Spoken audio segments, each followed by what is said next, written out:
So you are late. Super late. Just in case you wanted to know the seconds, huh? Yeah. All right. I am very excited to have the conversation, but the conversation is cut short. But I was thinking it would be a good idea to still introduce ourselves because this conversation has to come back. Do we all agree? Yeah. Sounds like a plan. All right. Well, Roses, they already know me because you're here. So, T. My name is Leticia. I come from Cameroon and I'm an international student in the Netherlands. Okay, girl. What do you study? I study business administration and entrepreneurship. Okay. Yes. And where do your interests lie? My interests lie in food, business, entrepreneurship, social entrepreneurship, and happiness. That is so cute. All right, I like that.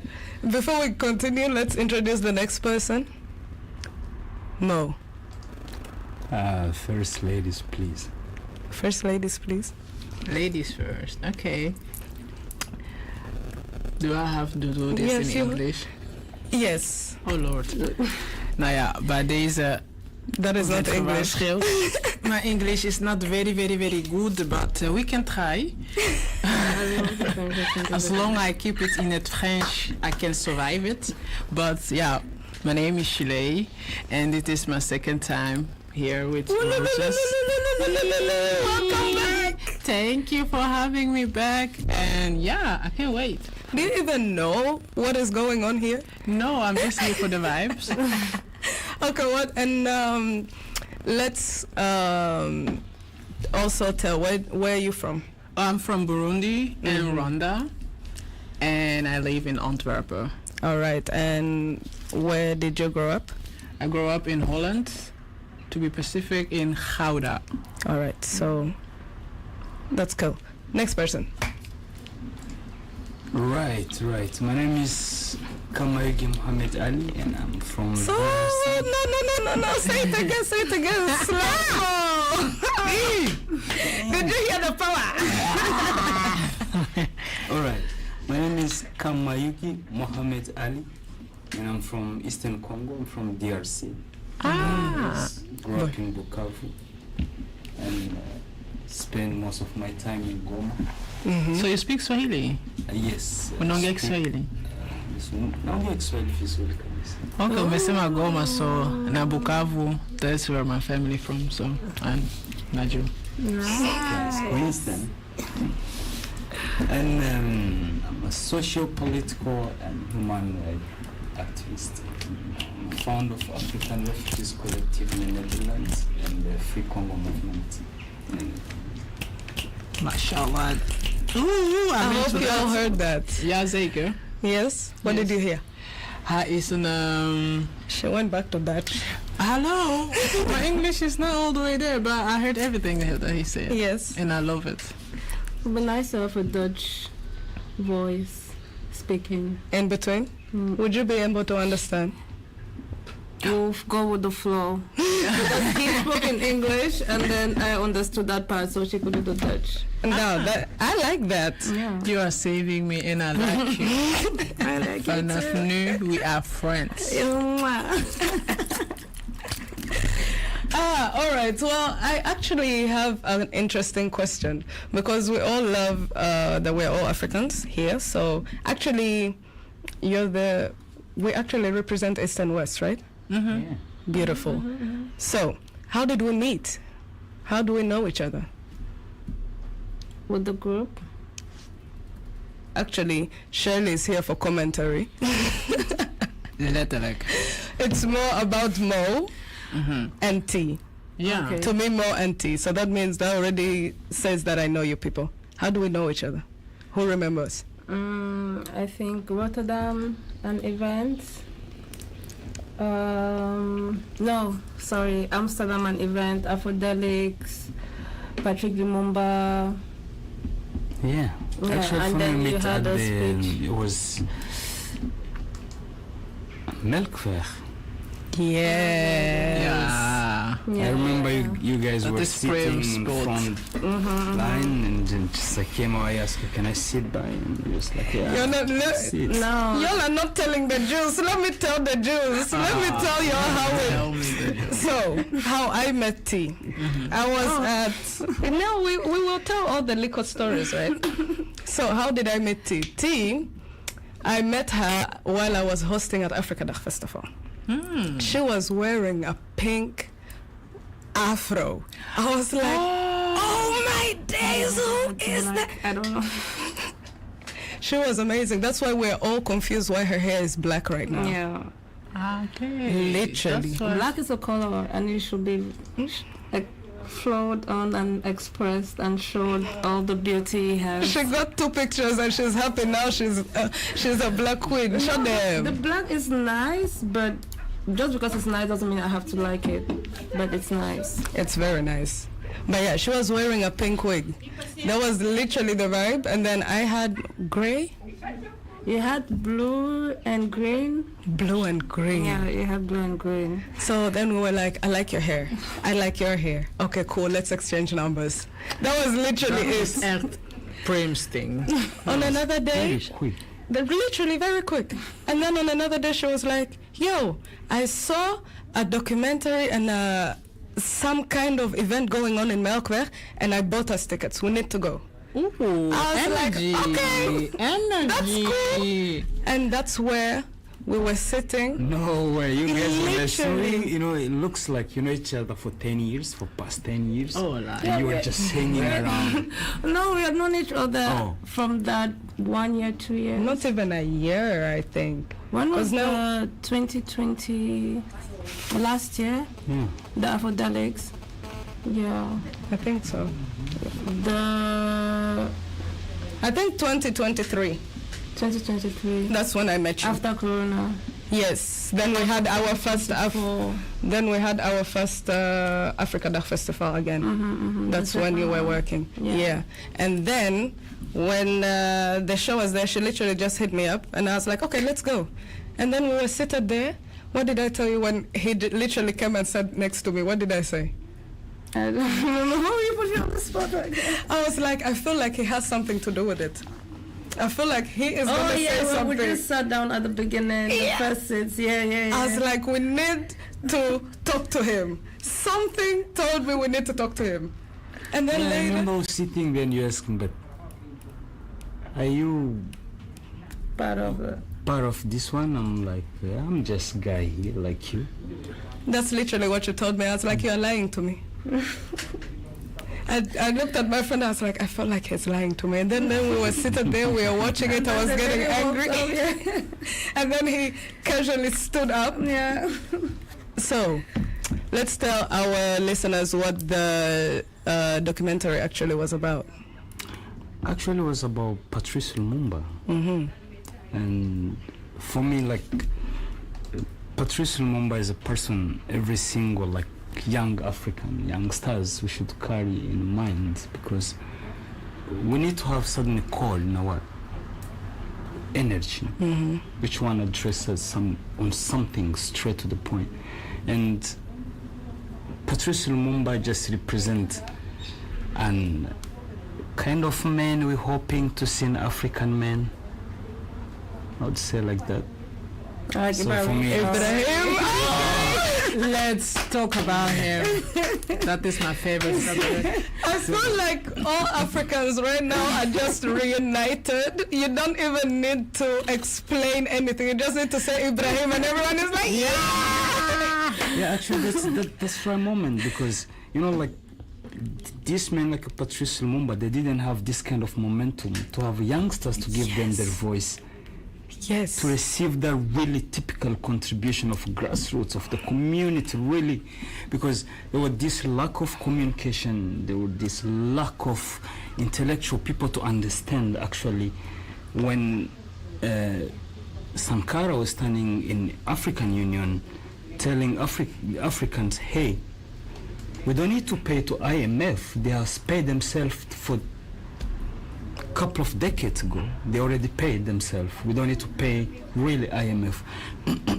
And this is what Ibrahim Traore is doing. It's just Exactly. because there's this kind of like says kind of tendency. We don't get it. We think all this United Nations, IMF, all these are lobbies of the colonial powers.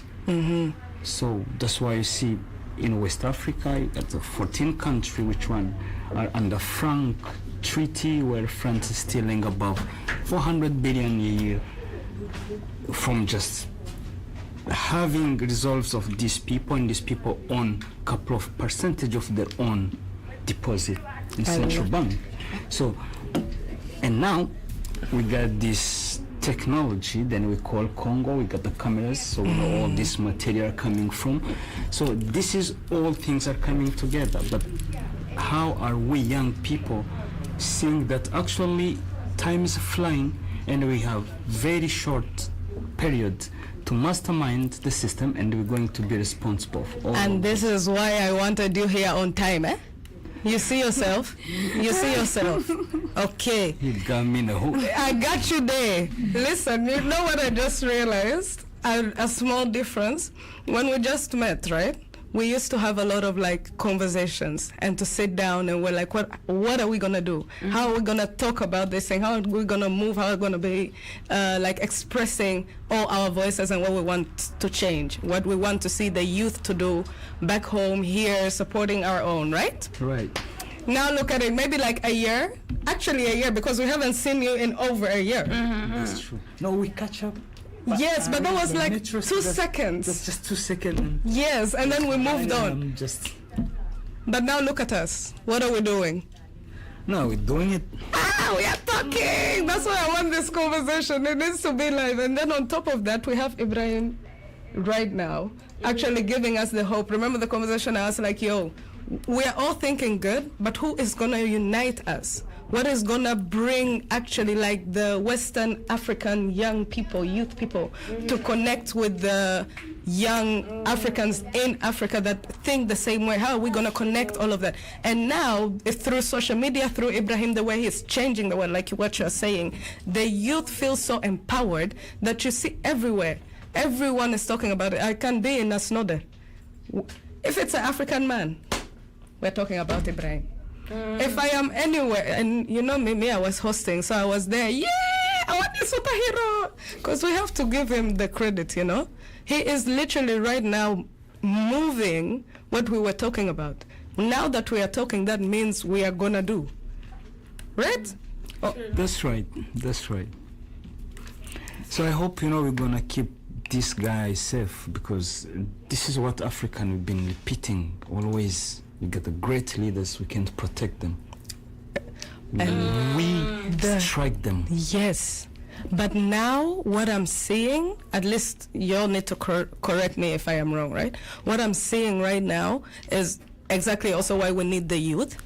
They are not scared, because we have seen, we are not our elders that are actually like still thinking like, okay, but maybe, or okay, we are scared. These people are ready to go to Burkina Faso right now to just be in war.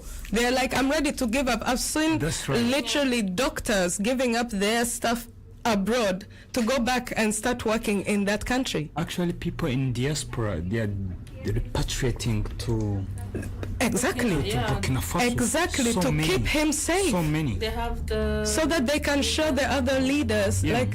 like Ghana, they return back home to your land. Even if you don't feel like you're from, even your ancestry is not traced from Burkina, you're always welcome to come and take the passport and feel free to Yes. settle in and contribute the way you can for the country. And it's really beautiful that African countries are doing that, because how do you choose between where you were born and where you're told you come from? exactly. Like, you have to have that choice to be like, okay, though I was born here, though I grew up here, I have that choice to come back. And it's sad that other African countries are not doing the same, because it's going to open up a lot of perspectives on how life different is actually when you live in a Western country and when you live back home, and how you adapt differently based on where you come from. Like somebody from Cameroon, for example, will not act the same as somebody that left from Netherlands and is going back to Cameroon to settle.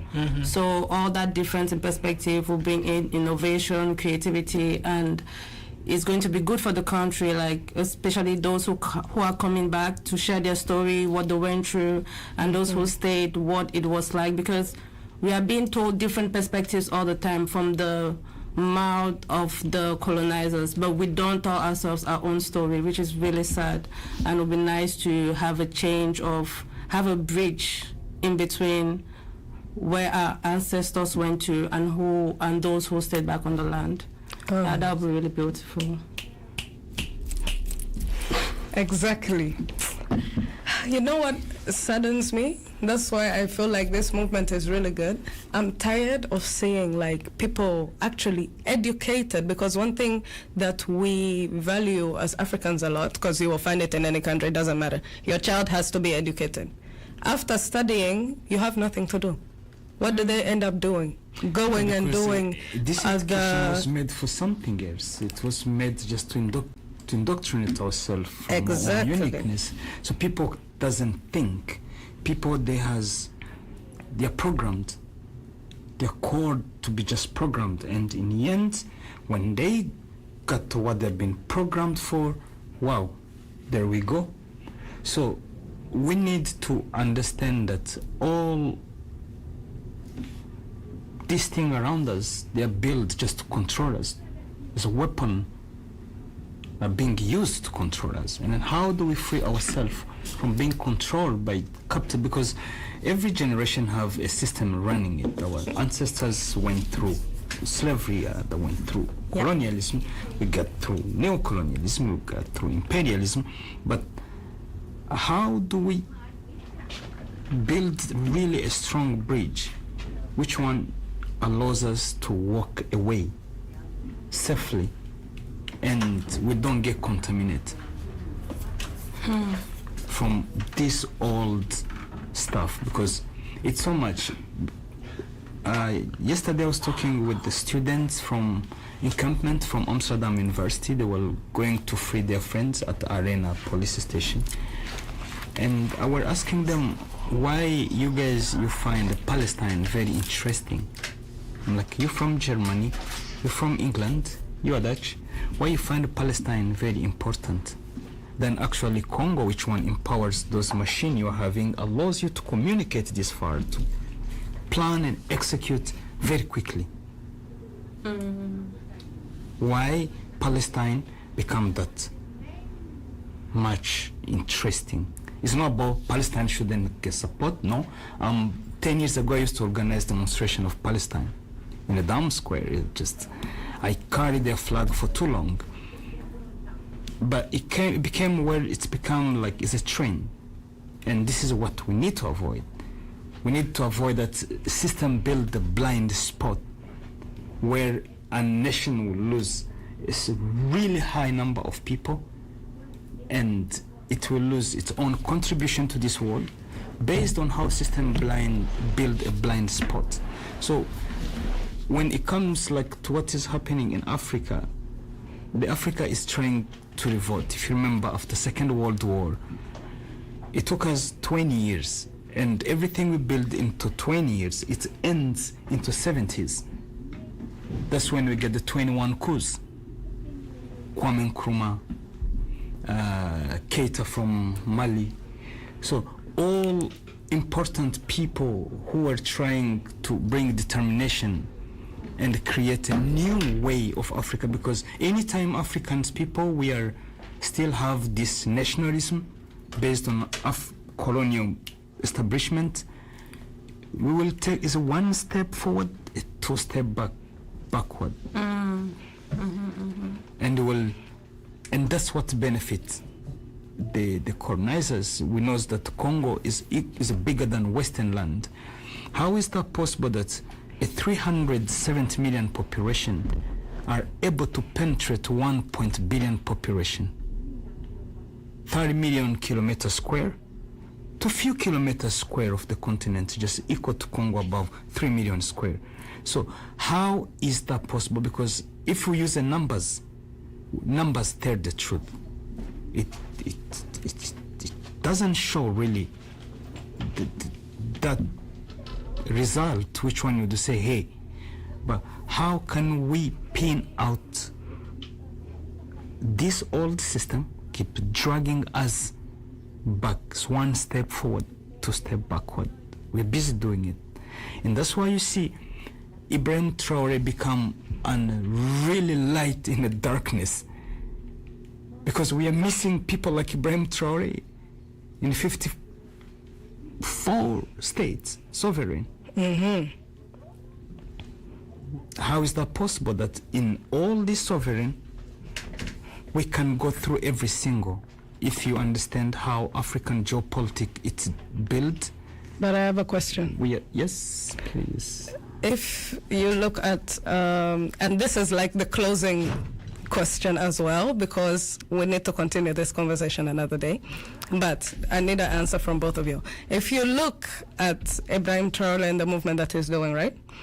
And don't you think, because if I am looking at from the youth perspective, right, the part that you're talking about is also like weighed on, at least maybe you know about it because I grew up here. So the history of like Africa and of course what they're missing is a little lacking, or it's not as heavy as it is. But now the youth that he has, they actually haven't had that heavy luggage, so they are more lighter and ready to go, so they don't see the step that we are missing backwards. They're just actually ready for action, if it makes sense. And that will be like the under 30s, because if we look at like the states you're talking about, most of all their leaders have been there for 40, 50 plus years, so we don't know any different. So now we are just ready for change. Do you think that that brings like a little difference?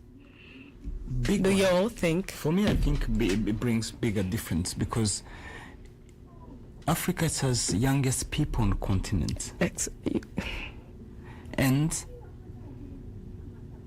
always we knew and we are real aware of that Ibrahim Traore is not going to live that longer. Men like this don't live that longer. So what you say, it is really perfect. The youth have not much weight. They're really ready to flow and move. Exactly. But the question is, how many people are there to read their way? A single person is okay. When I take a look how ECOWAS approached that matter, and you look how quickly Ibrahim managed to build up Sahel very quickly, because it's a power structure. Because Sahel, what brought Sahel quickly, it was those conferences of ECOWAS, where they were deciding immediately to move inside. And this is what the foreign policies are doing to us. We got our elders, and we got, actually, Africa, it goes always, I don't know why, we have elders and we have youth. We don't have in between. No. The youth have really how they magnify things, which it always never match with the elders, and there's always nobody connect that gap between elders and youth. And this is where colonial system find its own. That's why we need to kick the old people out. Your time is done. Look, we also need the old people. Yes, They have but the not, wisdom they have the and, wisdom, but they shouldn't lead. You can advise. I do believe that the knowledge of like still keeping the heart of Africa in a way of humble, love, kindness, openness, there has to be some kind of knowledge there that we still acquired from the elders. But about getting the system up and running and not our youth running away from there to build up other places than where, you understand what I mean? So do you think you really need the elders to lead? We need the youth to be in power and the others to guide us as we're in power. I 100% agree. And now, with that, please say your goodbyes and leave something with my people. What would you like to leave a youth with? What would you like to advise them? And then we first thing close I would off. like to advise, especially the African youth, there is for me, it is very terrifying. Sometimes I'm very harsh. I'm asking African youth not to leave Africa. The one thing, they're leaving the most important land, which one is feeding whole continent, which one has turned every single revolution to be what it is today. So as long as African youth having this mindset of narratives of our life will be better as long as we cross this continent, then we are giving up on that continent. That's on why I Mama said Africa. the energy of these doctors going back to Burkina Faso was like power to Wakanda forever. So all of us, Let's we get need to back home. repatriate, but Yeah. you know, we are cheaters. We're sitting here with someone. There is a little, we gotta leave now. Thank you for listening. Mo, T, Shirley, thank you for coming. I appreciate you being here with me. It was an interesting conversation that we need to continue. You're listening to Roses on Nigeria Radio Mart, and we'll be back next Thursday. Yes. Bye.